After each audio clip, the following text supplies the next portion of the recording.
Hallå, du är väldigt varmt välkommen till dagens video, va? Idag ska vi prata om det bästa företaget som finns här i världen. Nämligen Biltema och Biltema-korren. Det bästa med Biltema-korren är ju att den är så jävla billig, så du har råd att köpa typ 2-3 stycken varje gång du liksom åker in på Biltema för att byta däck eller någonting på Volvo. Och det bästa med Volvo, va, det är att när sakerna går sönder, och det gör de så jävla ofta, då har du råd att köpa dem för de är så jävla billiga inne på biltema.com. Och så köper du 36 stycken bromsok och 14 stycken kopplingsvajrar och ja, de håller ju inte så jävla länge, va, för det är jävla kvalitet, va. Men fy fan vad billigt det är.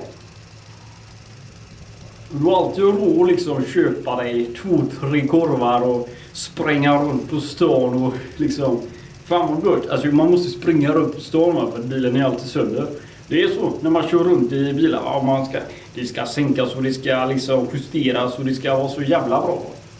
Och då liksom varannan gång man tar ut liksom bilen på en sväng då, ja, då havererar ju fan bromsvajer och kopplingsdosan och liksom snusdosan och alla dosor, skulle man kunna säga.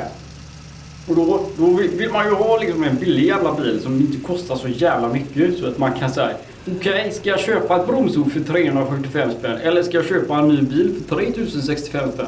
Det är ju liksom, det är ju som klippt och skuret, va. Du kan välja liksom, vilken bil ska jag ta idag? Ska jag ta den blå eller röda eller gula på blocket? Ja, vi får ju se liksom, vad är bäst? Ja, det vet ju inte jag. Det är ju upp till en själv, va. Men inte fan skulle jag köra en jävla Saab eller någonting sånt som fuck jävla Trollhättan eller Kina nu för tiden och liksom. Och nu vet jag ju i och för sig att Volvo säljer ju sin skit till liksom till Ford då, va? Och det gick ju åt helvete och hit och dit och i alla fall. Det görs ju fortfarande i Göteborg, va? Så det är ju fortfarande liksom det bästa alternativet då du skulle kunna få fram utav de pengarna liksom som du lägger på att liksom laga din bil. Så om du har en Audi eller liksom en Volkswagen eller något annat sånt jävla tyskt märke, ja, då vet du det att varje gång du lämnar in skiten då kostar det lika mycket som en Volvo 740 på blocket. Och det är ju fan inte klokt, va.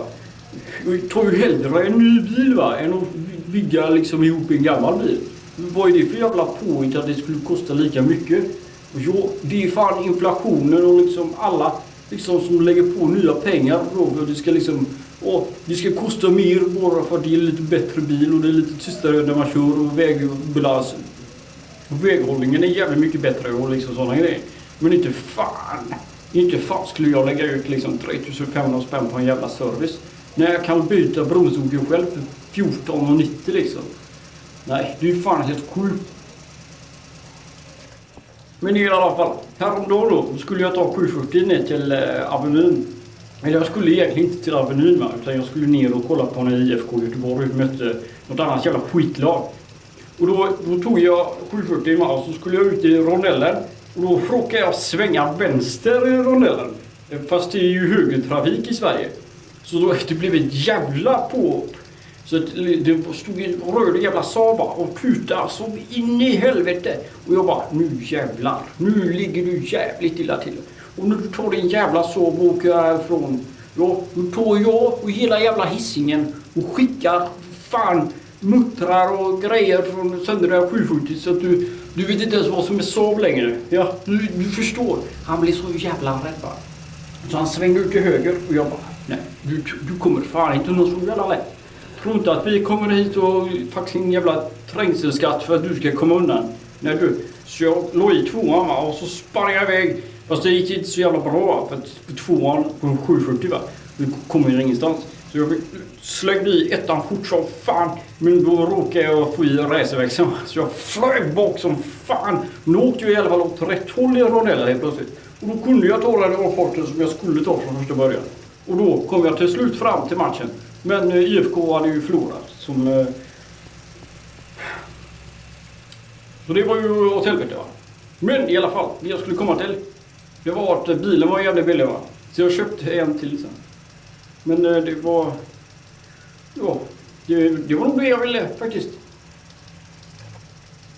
Så, om du tyckte om den här karaktären, ja, då trycker du på tumme upp, trycker på prenumerera och alla de andra jävla knapparna som finns här på YouTube. Om du inte tyckte om den här karaktären, Då kan du skriva det i kommentarerna. Typ så här, du Staffan, jag vet inte fan alltså. Ska den här karaktären verkligen komma tillbaka och snacka sin skit en gång till? Nej, det tror jag inte. Om du försöker se en annan göteborgare som är här en annan gång. Ja, då finns den här videon här uppe som du kan trycka på. Och den är ju jävligt fin, va? Så vi ses i nästa video. Ha det så jävla gott. Och till dess, köp en jävla Volvo, vet jag.